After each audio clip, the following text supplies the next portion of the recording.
She was a great swimmer. As a young girl, she played cricket and football with her brothers. She was a pakka tomboy. Oh wait, I'm not the one saying this. These are the words of her daughter about her mother. She talks about a resilient lady, a mesmerizing Bollywood actor who's regarded as one of the finest performers of all time. Any guesses? Hey folks, I'm Arya, and in this episode of ReelStories, let me tell you the much known yet interesting story of the leading star of a past era, Fatima Rashid, aka Nargis Dutt, the first lady of Indian films. ReelStories. Nargis was born on June 1st, 1929, as Fatima Rashid, daughter to a talented artist, Jadan Bhai, at Rawalpindi in British India. She entered the film industry as a child artist and made a debut through the 1935 film Talashe-e-Haq. In the end credits of that film, she was christened Baby Nargis, and that screen name stuck with her for a long time, long enough for her to own it. Thus, Fatima became the very popular Nargis of Indian cinema. As an actor, Nargis was recognized for her work in a number of categories, not just in movies, but literary dramas too. She was even famous for cracking comedy. In fact, she was a strong-willed woman, much similar to her character Radha in the movie Mother India, which won her the Filmfare Award for Best Actress. She was only 28 years while playing the role of an elderly mother in that film, which is considered as a classic in Indian cinema. It is definitely one of Nargis' most celebrated works of all time. Some of her other movies include Avara, Shri 420, Chori Chori, Barzad, Andas, Raat Aur Din, and many more. Whenever one talks about Nargis, another name always pops up. You know who? It's none other but Raj Kapoor, the showman of Indian cinema.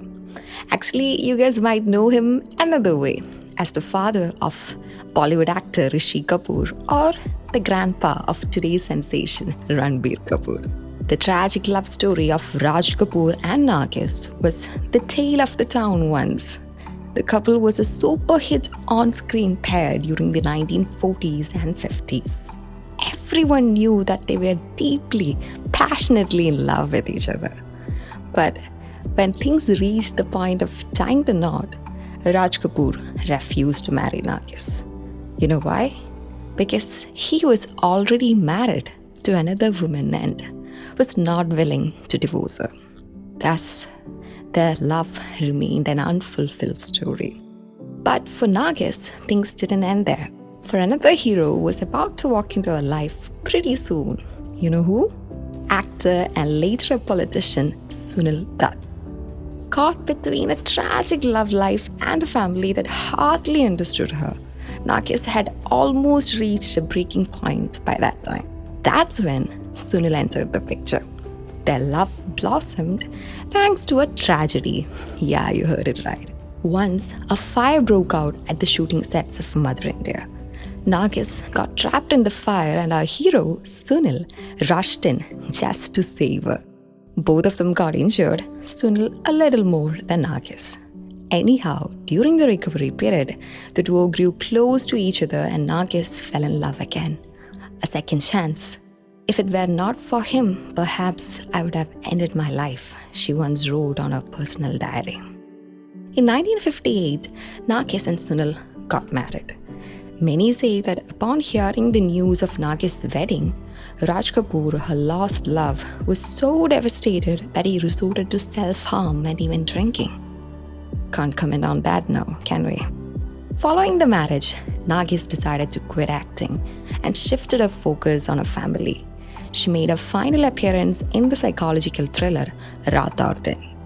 Years later, the couple was blessed with 3 kids, one who later became the popular actor Sanjay Dutt, and 2 daughters, Priya and Namrata. Nargis later got involved in her husband's production venture and did a lot of charity work. She was awarded Padma Shri and given a Rajya Sabha nomination in 1980.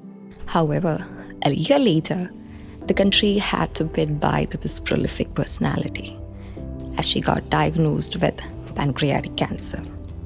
She was taken for treatment in New York, but on her return to India, health condition deteriorated and she went into a coma on May 2nd, 1981. She died the very next day. Sadly, her demise came just a few days ahead of the premiere of her son Sanjay Dutt's debut film.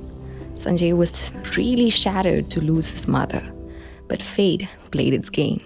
To add to the tragedy, Nargis' lost love, Raj Kapoor, was seen in the crowd walking alongside ordinary people during a funeral procession. It's been decades since we lost her, but she was never forgotten.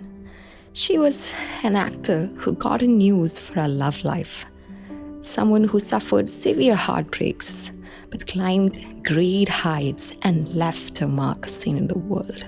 She was Nargis Dutt, the First Lady of Indian cinema. Thank you for listening and stay tuned for next week's Real Stories.